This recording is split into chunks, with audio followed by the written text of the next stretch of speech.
এবারে আমরা আলোচনা করব ভেক্টরের 4 নম্বর প্রশ্নটা, যেটা তোমাদের সাজেশনে দেওয়া আছে।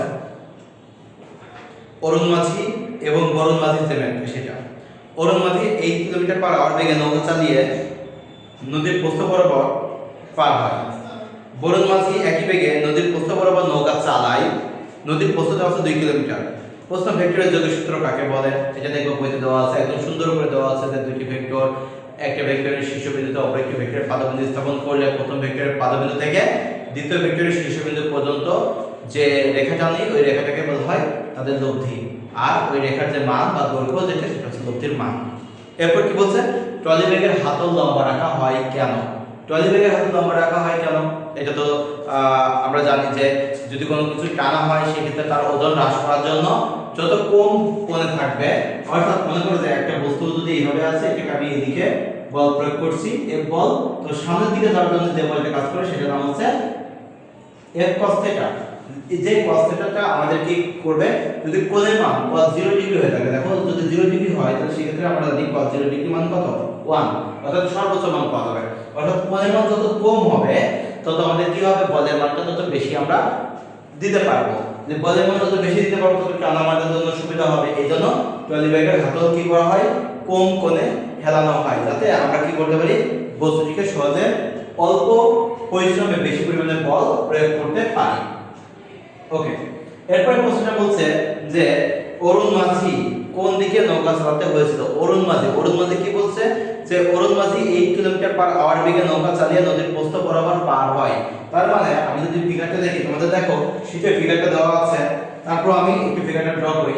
ধরো আমাদের এখানে ফিগার আছে, এখান থেকে সে প্রস্থ বরাবর যাত্রা করে চলে যাবে, আর প্রস্থটা দেওয়া আছে 2 কিলোমিটার, এটা আমাদের প্রস্থ দেওয়া আছে। অবশ্যই তাকে এরকম কোনো একটা জায়গায় যাত্রা করতে হবে। কেন? কারণ আমাদের এদিকে স্রোত দেওয়া আছে, আমাদের স্রোত দেওয়া আছে 3 কিলোমিটার পার আওয়ার। তাহলে এই প্রশ্নটা হচ্ছে সেই এক নম্বর প্রশ্নের মতোই অনেকটা কাছাকাছি। সে যাচ্ছে এদিকে 8 কিলোমিটার পার আওয়ারে যাচ্ছে, এটা বলা আছে 8 কিলোমিটার পার আওয়ার ভেলোসিটিতে সে যাচ্ছে। আমাদের স্রোতের বেগ u দেওয়া আছে 3, আর এখানে দেওয়া আছে v। আমার বের করতে হবে আলফার মান। তো আমরা এটা তো জানি যে একবারে আমি লিখে দিলাম, যদিও যে tan আলফা ইকুয়াল টু, তোমরা এক নাম্বারটা দেখে নিতে পারো, tan theta equal to v sin alpha divide by u plus v cos alpha. এটা মূলত আমাদের মেন ফর্মুলা। দেন সেখান থেকে আমরা লিখতে পারি থিটা ইকুয়াল টু মানে alpha equal to cos inverse minus u divide by v। তাহলে cos ইনভার্স মাইনাস u এর মান কত? 3 ডিভাইড বাই 8। তাহলে এখন আমরা যদি cos inverse minus 3 divide by 8 করি, কত হয় দেখো? cos inverse minus 3 divide by 8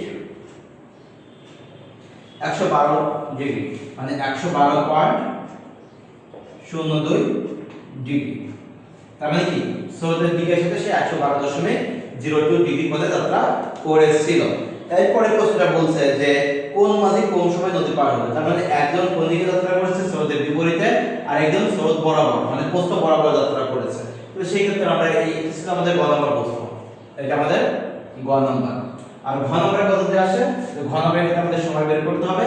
তো টি এ অরুণের জন্য চিন্তা করলাম, টি এ তাহলে আমাদের d divide by v sin আলফা, আর টিবি এর ক্ষেত্রে d divide by v sin আলফা। এখানে আলফা a ধরে নিলাম, এখানে আলফা b ধরে নিলাম, কারণ অরুণ মাঝি এই কোণে গেছে 112.02 ডিগ্রি। তাহলে এই ক্ষেত্রে আমরা d এখানে যদি এখন t এর মানটা বলি, তাহলে t এর সমান আমরা কত পাবো? d দেওয়া আছে দেখো 2 কিলোমিটার প্রস্থ দেওয়া আছে, তাহলে 2 কিলোমিটার ডিভাইড বাই এখানে বেগের মান কত? 8 কিলোমিটার পার আওয়ার, অর্থাৎ 8 sin 112.02 এটা একটা মান পাবো। আর টিবি যেহেতু সে প্রস্থ বরাবর সরাসরি চলে গেছে, তার মানে কত? 90 ডিগ্রি কোণে চলে গেছে। তবে d ডিভাইডেড বাই মানে 2 কিলোমিটার ডিভাইড বাই 8 sin 90। তাহলে এখন এই দুটো যদি আমি হিসাব করি, তোমরা একটু হিসাব করো, দেখো কত আসে। 2 ডিভাইড বাই 8 sin 112.02 এই ক্ষেত্রে আসে। যদি আমি মিনিটে করি, যেটা বার হবে সেটা ঘন্টায় বের হবে, সেটা 60 দিয়ে গুণ করলে পাবে 16.18 মিনিট, 16.18 মিনিট। মনে রাখবে এখানে একটা মান বের হবে, সেই মানটা পয়েন্টে আসবে, সেই মানটা হবে ঘন্টা, পরে সেই ঘন্টাটাকে 60 দিয়ে গুণ করলে পাবা এইটা। যেমন এটা আমি একটু ক্লিয়ার করে বোঝাই দেই। যেমন 2 ডিভাইড বাই 8 sin 90 এটা যদি করো 2 ডিভাইড বাই 8 sin 90 এটা করলে আসবে দেখো 0.25, তার মানে 0.25 ঘন্টা, 0.25 ঘন্টা। এটাকে যদি 60 দিয়ে গুণ করো তাহলে আসবে কত? 15 মিনিট। অর্থাৎ এখানে আসবে 15 মিনিট। তাহলে এখানে দেখো কি আগে পৌঁছাচ্ছে? বরুণ মাঝিটা আগে পৌঁছাচ্ছে, কারণ কিসে? প্রস্থ বরাবর রওনা দিয়েছিল, এই কারণে বরুণ মাঝি আগে পৌঁছাবে। তাহলে এখানে কি লিখবা? যেহেতু TB is less than TA, এখানে লিখবে এভাবে যে যেহেতু TB মানে বরুণ মাঝির সময় is less than TA মানে বরুণ মাঝির সময়, সুতরাং বরুণ মাঝি আগে নদী পার হয়েছিল।